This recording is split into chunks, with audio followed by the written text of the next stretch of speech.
Hey, welcome to another episode of Middle Class Mindset. Today we're going to be talking about how to advance on your job starting right now. See, we need to have more dialogues like this right here. How do we make more money than we made last year? And if you've been checking out any of my episodes, I'm always talking about how do we thrive? How do we get to that next level while we're on the middle class? Now, the number one objective is for us to get off the class. Yeah, but how do you progress where you are right now here in 2023? And that's what we're going to dive in today. I'm just walking around my backyard. The Lord has really blessed me, you know, uh, to be able to live the level of life I live. It's junky now, but I'm showing you this because as a middle class, I'm a real person. I'm not a fantasy, man. I'm not a hype. I'm a real person, So these episodes are made for real people, man, that's really trying to get after it. Real people that really want it, that can feel it, man, So I'm trying to stir the pot, man, and get you to that place where you can really feel it even more intensely, So I'm hanging out in the backyard. But we're going to be talking about how do you advance on your job. This is the thing I think about every single day when I'm on my job, because I realize that there are certain things that people use, and you will notice it after I tell you what I'm going to tell you, that they've been using it all along on how to get ahead. It sounds very something when you hear it, but it's what it is. It's kind of the same dynamic as when how they say when a lion sees a hyena, or a lion sees a antelope or something, his prey, not a hyena, But anyway, there's a certain mindset, there's a certain something, there's a certain something that many of us don't necessarily want to accept. We don't want to take that as truth, but it is. All right, you ready to get into it? You ready? All right, coach. This is going to help you to increase your money in 2023. All right. The first thing, and this one is first thing, and we're going to dig into it. Let me grab my paper. It's about, if you want to progress on your job, it's about identifying people with weak motivations. Do you hear what I'm saying? On your job, how do you identify people with weak motivations? Weak motivation. What I'm talking about? I'm talking about the people that's coming into your job and they barely scraping by, They come in late, leave early kind of people. There are this type of people with a certain type of disposition, a certain type of mindset, that these are the people, when you find them in higher positions, or you find them in a position you want to be in, this is a clue for you to be able to know how to be able to move forward. Does that mean stepping on somebody? Does that mean doing something unethical? No. It means that if the company is going to thrive, the company thrives better for everybody when you have high performers in place. When you have good runners, when you have people that's productive in leadership positions, the money just trickles down. All of a sudden, raises happen. All of a sudden, bonuses happen.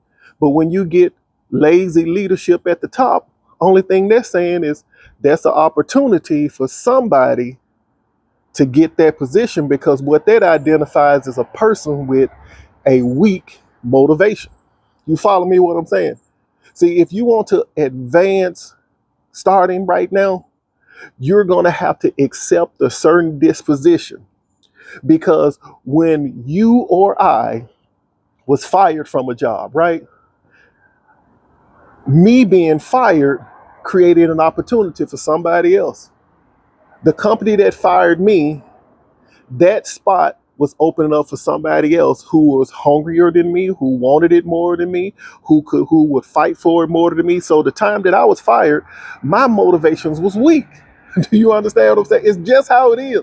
If your motivation is found weak, that's an opportunity for somebody else who wanted more, somebody else who probably could do a better job of it, somebody who can really push that department, that situation farther and do it a little more efficiently.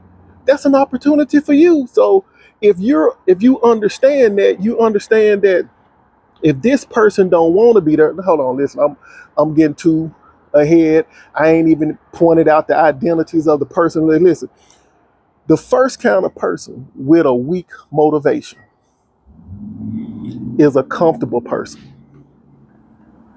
Whenever you meet, whether they're in management or whether they're a peer, whether they are a regular employee, when you find them comfortable, man, I got this, you know, when the standard is 100% and the minimum that you can do is 99, when you find those people that just get that 99 and they don't do any more than that, they just do their 99, or they don't work any overtime, or they don't do, when you find these type of people, what you have found is a person with weak motivation.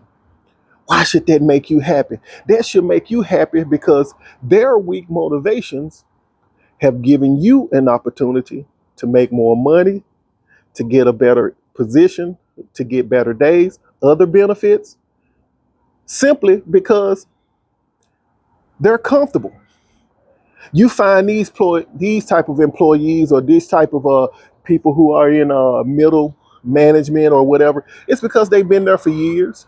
They've been there for years. They seen that, done that, and basically their cup is empty in terms of what they can actually offer to push the company forward. They're just cruising until whatever deadline that they have, in terms of the company, and they're asleep at the wheel. Listen, as middle class men, we see middle class people, listen, we see that all the time. And many times they don't teach this, nobody says anything, but a comfortable person is prey for somebody that's hungry. Whenever you look around on your job and there's plenty of overtime, there's plenty of ways to increase your income, no matter where you are. And when you have people around you that's lackadaisical, they don't want to do it. Hey, listen, you better take a strong stance and realize, hey, if they don't want the money, I want the money. So make your motivation stronger than them. Go work the overtime. Go do the things that help to enhance your quality of life. Because see, if you're hanging around comfortable people, they tend to pacify you in their comfortness. They'll think, hey man, it don't take all that, man. Come on, man, just chill, man, just relax. Hey, you don't have to do 120%, man. Dude, just do your 100. Have you ever heard that before? Listen, comfortable people are, man, they are like a virus when it comes to going to the next level, because they happy where they are. So if you see this on your job, what I want you to see is an opportunity to take somebody's position who inevitably is just done. You're a washed up boxer. You don't have anymore. The moment that you kicked your legs up in that position and, hey, I got it, that let me know you don't have no fight in you. You don't have no more. You don't have that dog in you no more. So it's our job to move old innovation out and bring in new innovation. Why? Because we're trying to secure the company. We're trying to keep the money flowing. And comfortable people never adds new money to the company. It just don't happen. I mean, look that up and verify. And I'm telling you something that's right. Now check this out. The second kind of person that's prey, when you're thinking about increasing that income, when you're thinking about getting it, is a person that's just simply clueless. They are just clueless. I've worked for managers. I've been beside certain employees that, I mean, they've been there the same amount of years as me, but know very little about the inner workings of the company, about the company mission, the company vision. They don't know how to self-improve. They don't know the manager's expectation or their upline expectations. They just come to work, they clock in, they do the necessary things they got to do, but they don't even know how to even apply for bids or jobs internally within the company. They don't know. They're clueless. And listen, these are the kind of people that even if you put them up on game, you put them up on hustle, you're going to have to keep repeating that. You're going to have to keep repeating it because their disposition will not retain the capacity to stay on the hustle. That's why I say they're clueless. It's not that they're not a hard worker. It's not that they're not a good employee in terms of being on time and different things like that. It's not saying that that's not a good manager.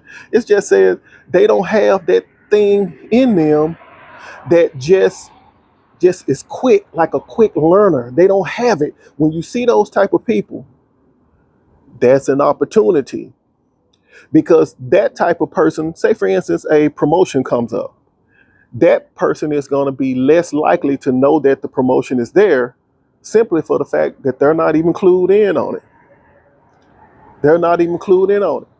And it is not your job to clue the whole world in all the time on things that are coming and going and different innovations and technologies and different things. Because when you find a person that is clueless, the bedrock of that is you just don't want to know. You okay. Okay, you want to hear this next one? This one right here, I mean, when you see this, I mean, you literally need to get the claws out. I mean, literally, you need to be ready to pounce on this one. You got the comfortable person, you got the clueless person, complainer. Whenever you see a complainer, whenever you see that person, every time you turn around, they got something negative to say about a job that you've been on 5+ years. It's like you could have quit anytime. You could have found another job anytime, but you hanging on, complaining about the leadership, complaining about how the company is run, doing all. These are middle class people that I'm talking about, y'all. These are middle class people that I'm talking about. Do a lot of complaining. Man, when you see a complainer, whatever position he in, think in the back of your mind, how can I be doing what that person is doing? Because if he is complaining right now, it's obvious that even his peers, where no matter where he is, already have identified who he is. What we can do is show up and be the alternative. Be the person with the great attitude, with the great work ethic, that's doing a little extra, that's not just clocking out when everybody else clock out, but showing forth something different that puts the spotlight positively on you and negatively on the complainer. Listen, I know what people say. See, this is how many times we get caught up when it comes to progressing in our life, when it comes to going to another level. We start adding things in the mix that shouldn't be added because it don't have anything to do with me and it don't have anything to do with the company. When you see a complainer, you'll say in your mind, well, hey man, he got a family at home, he needs to such and such. He knows he got a family at home. And any person who understands that true reality would treat the job differently when you know that that job, losing that job is going to directly affect your way of life. You will be thinking about it a lot differently. But are they? No. So if they don't care, why should you make it your heart's desire to care for them when they themselves don't care? Because if they really care, they wouldn't be complaining. This is how you advance. This is how you get ahead. This is how you get it done. Doing this as a truck driver, my goal was to make a 6-figure income, and I'm very, very close. But you know what I had to do? I had to work days that a lot of the guys that been there longer than me didn't want to work. I had to do routes that many of the guys that been there longer than me didn't want to do. So when I saw comfortable, clueless complaining people who were unwilling to do those kind of things, I saw my opportunity to get to my 6-figure goal. You see what I'm saying?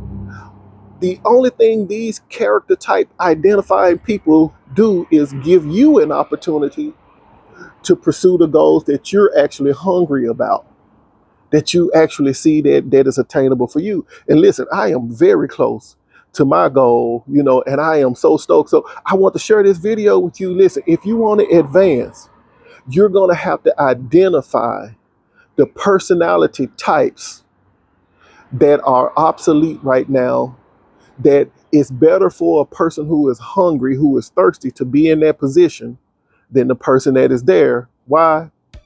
Because they don't fit that type anymore. The company is trying to go to a next level, and they are not even willing to get on the boat. You see what I'm saying? I mean, how is that being cruel? But anyway, to next time, hey, this is Middle Class Mindset, man, where we talk about, understanding our value, and sticking to our plan, and I want to talk about the things that give you the courage to stick to your plan, get all that other junk out of your head, and realize what you're trying to do is get this money.